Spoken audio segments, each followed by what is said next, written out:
Hey everyone, it's Ashley with Southern Sewing Company. Welcome back to my channel. Today I'm sharing how to hand embroider a onesie. And what's really cool about this technique is you can use it to personalize just about anything. Let's get started.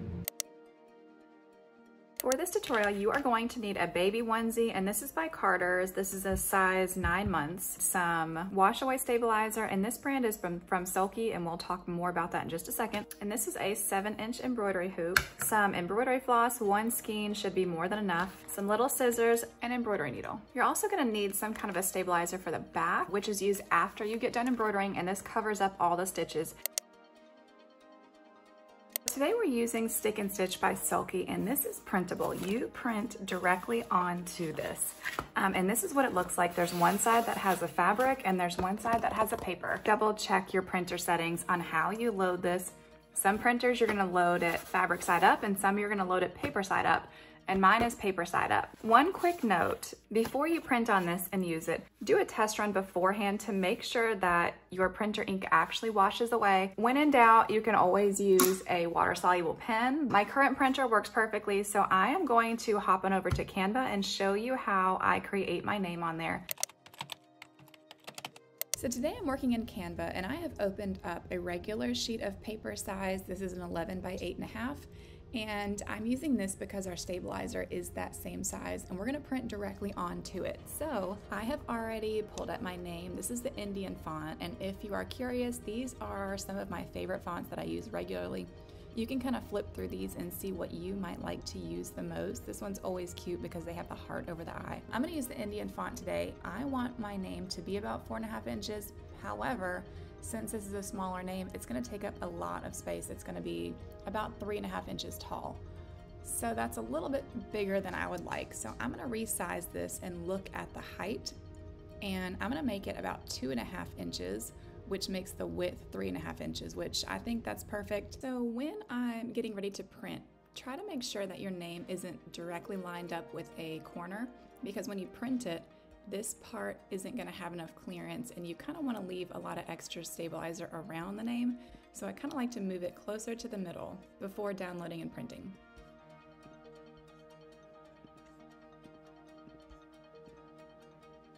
So once my name is printed out, this is what it looks like. As you can see, this is why I scooted my name over before printing, because I kind of want to have this extra space over here, have some more room to stick onto my onesie. So I'm going to cut this out, leaving a good amount of space around this.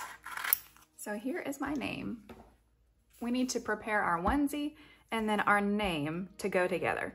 We're going to fold it in half, hot dog style, making sure that these two seams on the side are matched up and the shoulders are matched up. So you can see these two seam lines are the same on both sides, the sleeves.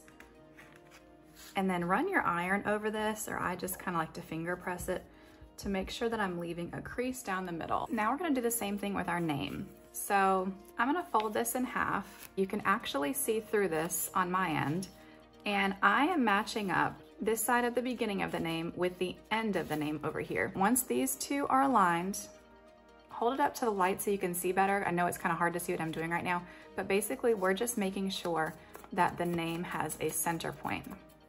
We're gonna fold that too.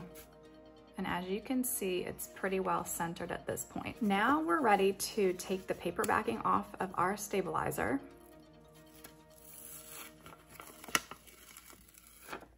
And we are gonna make sure that the top and bottom of our center line matches up with our onesie. As far as placement goes, you can go wherever you want to. There's kind of no rhyme or reason. I definitely eyeball this. When you're happy with the placement, just press down, and we're gonna press in all directions so it's nice and flat. And this isn't permanent at this point. You can take it off and remove it if you need to. So this is what we have now. Next, I'm gonna come underneath my onesie and open it up, and we're gonna hoop our work. I'm using a 7-inch embroidery hoop today. If you have a smaller project, obviously kind of size accordingly. In the description box below, I'm leaving a link for everything. And the embroidery hoops that I recommend come in several sizes, so you can kind of pick and choose what works best for you according to the size onesie that you have. So place the bottom of the hoop inside your onesie. A lot of these are really stretchy materials, so definitely make sure that there is a little slack inside of your hoop when you go to put the top of your embroidery hoop on, or else it's gonna pull too tight and it's gonna look kind of funny when you get done. So there's still a little bit of give. I don't want it so tight that it's completely straight right here. So let's get our embroidery floss ready. I'm using DMC floss, and today I'm using all 6 strands. If you are using a smaller baby onesie, this is a 9-month onesie. If you're using a smaller onesie, you might consider splitting this in half and using 3 strands or 4 strands. I have cut about a 36-inch piece of embroidery floss today. You can go shorter, I wouldn't go much longer than that. Where did my needle go? Found it. First thing we're gonna do is thread our needle. And we're gonna leave our tail like this. I'm gonna actually hold this in my hand so I'm not doubling up or anything. If you have too much string, you can kind of pull up on your slack. If you're running low, you can kind of pull it down. At the end of this, we are gonna tie a knot.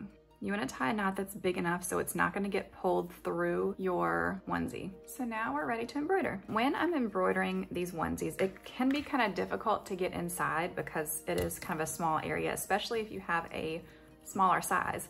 So what I'm gonna do is kind of fold my onesie up a little bit so that I can get easy access to the back, or I can slip my hand up through the neck area, and I'm gonna clip it in place into my embroidery stand. We are ready to go. I'm very excited to get started on this. So we're gonna do a back stitch today, super simple. We're gonna take our needle and we're gonna come up from the back, making sure that we're not stitching through the back side of our onesie. So we're gonna come through to the top. One thing that I found when I'm embroidering on these onesies is kind of to use 2 hands. And I'm gonna use my left hand to kind of push down where my needle is trying to come up at, because this can get a little tricky sometimes, but some stitches are harder than others. So I'm coming up from the back and I've made my first hole, and I'm gonna go down, about 1/4 inch. And pull all the way through. One of the tricks here is not to pull super tight because this fabric is so stretchy. Next, I'm gonna come up about the same distance that I made this first stitch down my L, so about 1/4 inch, and I'm staying in the middle of my lines. This font has kind of is a little bit thicker, so I'm gonna stay in the middle of it. Now that I'm pulled all the way through, I'm gonna stick my needle directly back into the hole of the previous stitch where I went down at. So I'm sticking my needle right back down through that hole and pulling through. And I'm gonna repeat this process all the way down my name. Like I said, I'm gonna use my left hand to kind of help push down my fabric as I pull my embroidery floss up, which is kind of an easier trick that I found. And then my needle goes right back down. If you're struggling with consistency, you can consider taking a ruler and a water-soluble pen and pre-marking equally spaced distances. So for example, you can take a ruler and mark every 1/4 inch with a pen, just so you know where to embroider next.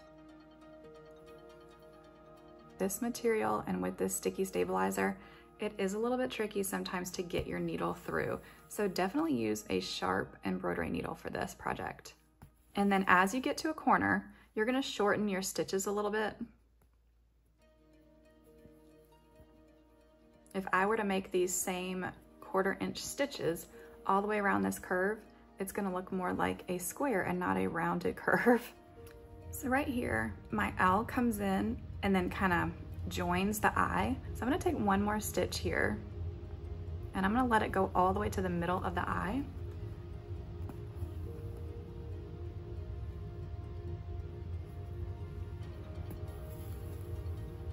And now I'm gonna jump up to the top of the eye here and then stitch down from there. I'm not particularly worried about tying off in the back. I'm not worried about these long strings because I'm gonna cover those stitches up.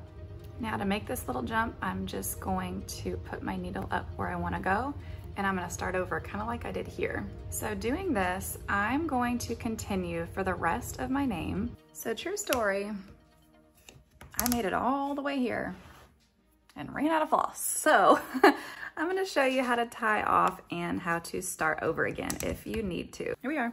This is where I ended. Now that I'm on the back, I'm gonna take my needle and I'm gonna run it up through my stitches, kind of zigzagging around to secure this. Then I'm gonna go down and do the same thing, kind of wiggling around, not catching the onesie, but just the embroidery floss. And I'm gonna do this probably 3 times. And then from here, you can take off your needle, cut this a little bit shorter. I'm gonna take my embroidery floss in the back, split it in half, and then double knot. Now this is secure after this and it is not going anywhere, so I'm gonna trim the tails here. And now I'm gonna start over with a new piece of floss, but I'll meet you back at the front. Now all I'm going to do is just continue embroidering just like I was previously. I'm gonna come up a little bit past where I stopped, pull my needle through, and then I'm gonna stick my needle back down right where I finished in the last stitch. And I'm gonna continue on all the way to the end and repeat the steps to tie off right here at the end of the Y. So we are finished embroidering at this point and we are going to remove our hoop. Next, we are going to get ready to remove our stabilizer. And first, we're gonna gently pull up the stabilizer and we're gonna cut out as much as we can. This will all wash away, but just to be safe, I like to get rid of as much as I possibly can.